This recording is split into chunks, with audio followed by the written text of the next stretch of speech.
We've had so many melted Oreo shakes. You would not believe. Like, I'd be fine if I never eat another Oreo again. Why don't you call your brother anymore?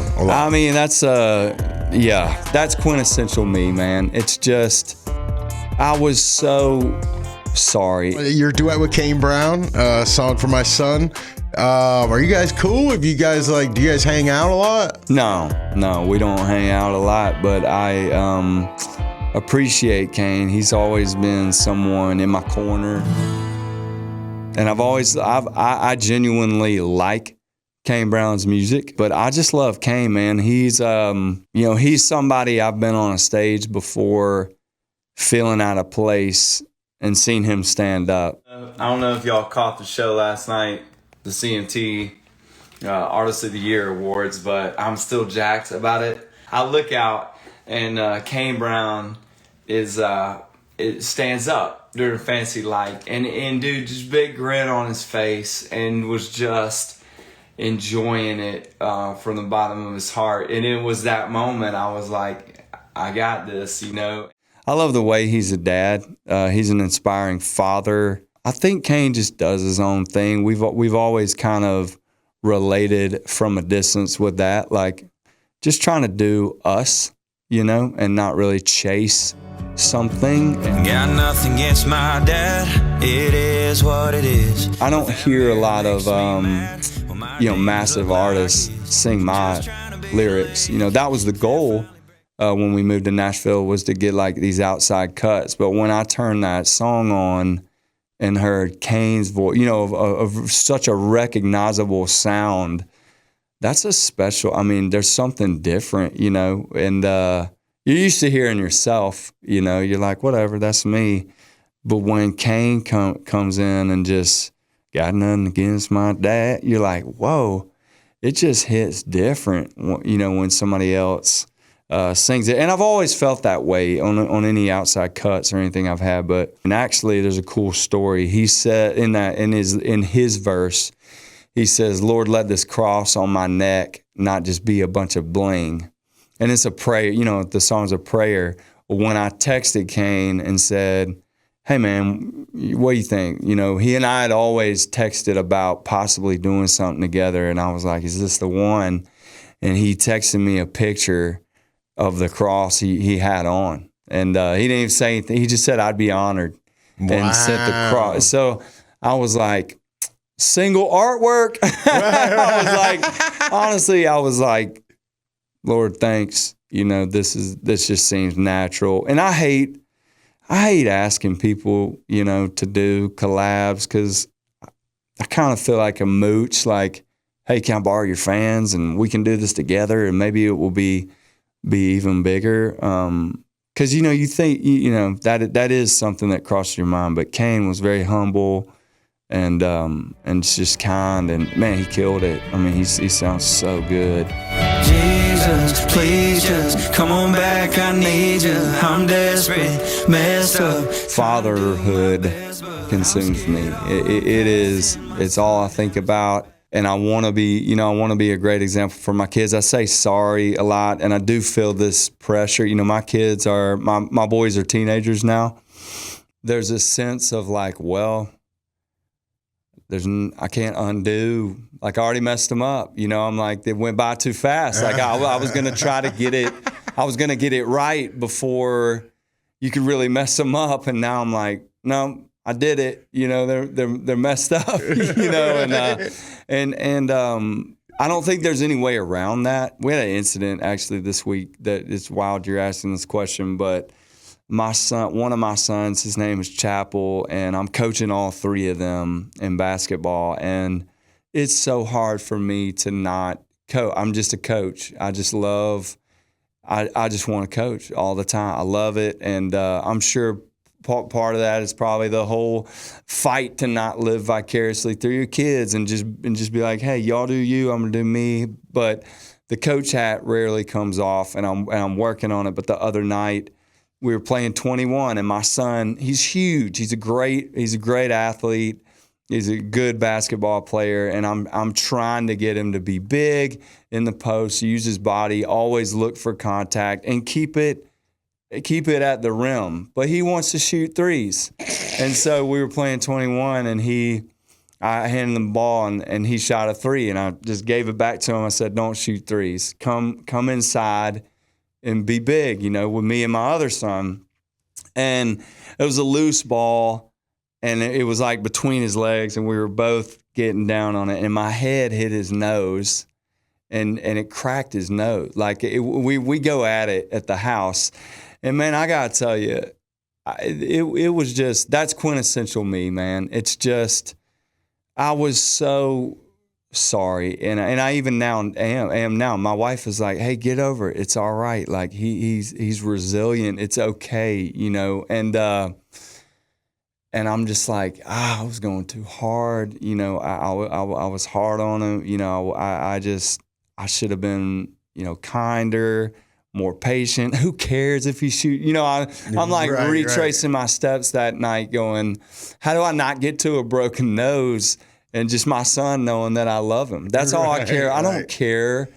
I don't care. But I did care, in the moment for whatever reason. And yeah, I just felt so bad. And that's me in a nutshell. It's just constantly trying to be a good dad, sucking at it, and then going, man, I'm so sorry. Now they just make me sad. I want my 17-year-old problems back. I want to get back to earlier. Yeah. You were talking about where you are songwriting that day. Yeah. You'll write about. Take me to the day of 17-year-old problems. Dude, Friday afternoon. It was a Friday and life was heavy.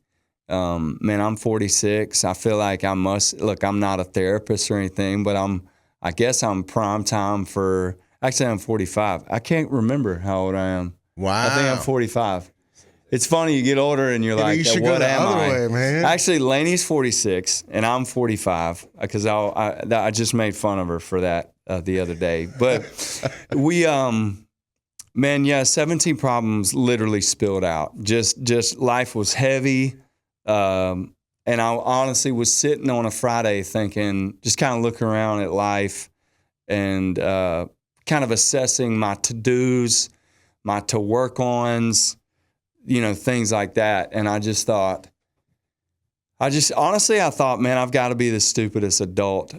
Like, how did I get here? Like, how am I 45 and there are a lot of basic things that I don't know how to do,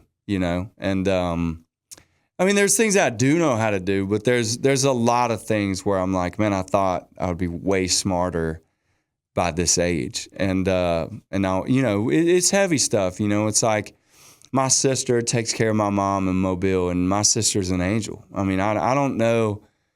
I look at my sister, Wayla, and the way she takes care of my mom, there's no way. No matter how much God works on me, I'm not going to be as good at taking care of my mom. I'm blown away, but I'm supposed to know how to do that. I'm supposed to know how to be a good son now, and then there's, I've got some relationship stuff with I've got a brother that, like the song says, that I haven't talked to in 10 years. And I'm like, we only get, like, say I live to be 90, you only get 9 of those. So what am I doing? So anyway, that song spilled out. The first line just flopped out, and I was noodling on the guitar, and I just said, man, how in the world were we supposed to memorize our fake IDs? And I started smiling, and I was like, man, I remember Lainey's dad. He couldn't stand me, and it was like this balance of, like, I like your daughter, but we don't get along. Like, how are we gonna do this? And then I just assessed. I remember tripping, running through the sign in 10th grade, playing football, and you're so jacked, and like you probably just drank a Red Bull, and the cheerleader, and you're like, going crazy, and you run through the sign and you just bust. and I remember that happening a couple of times, and just rolling and being like, no, I'm good, and thank goodness, there weren't 1,000 phones, with cameras. But yeah, man, I didn't really know where that song was going. It really happened like you hear it, and I listed these problems, and then I was like, dude, I want those back. Like, those were great Those were the best. Those problems make me smile now. And so that's where 17-year-old problems came from. Why don't you call your brother anymore? I mean, that's, yeah. I mean, he, you know, we're equally messed up, and that's just not, that's, yeah, it's not good that we talk. It's okay. Okay. Yeah. All right. Well, all right. And finally, man, it's been a long time since Fancy Like in dog years. Yeah. Are you still using the gold card? You know, man, Applebee's was so good to us, and they always are. But you know, you fatigue of a restaurant. You know what I mean? And I think everybody can relate. So they like gave you a whole pack of cigarettes and told you to smoke it all at one time. Yeah. I used to work at Macaroni Grill, and I can't walk. I mean, the food is solid. The service is amazing. Their whole brand's amazing, but the smell, like I just smell Macaroni Grill, and I need to drive to another town. And I think we're there on Applebee's. Like, it's just a thing now. You know, we crushed it so hard. You know, we did meet and greets there. We've had to-go boxes with steaks. We've had so many melted Oreo shakes.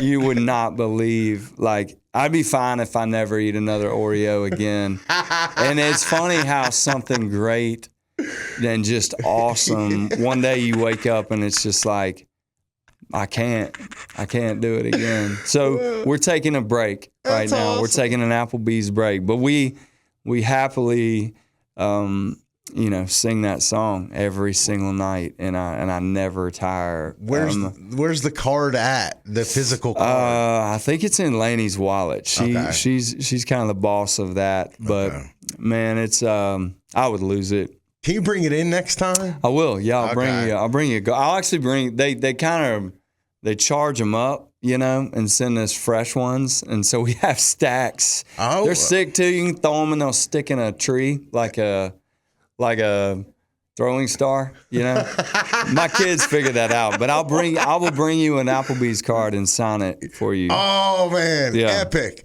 Well, dude, love the album, and thank you so much for coming by. Thanks, man.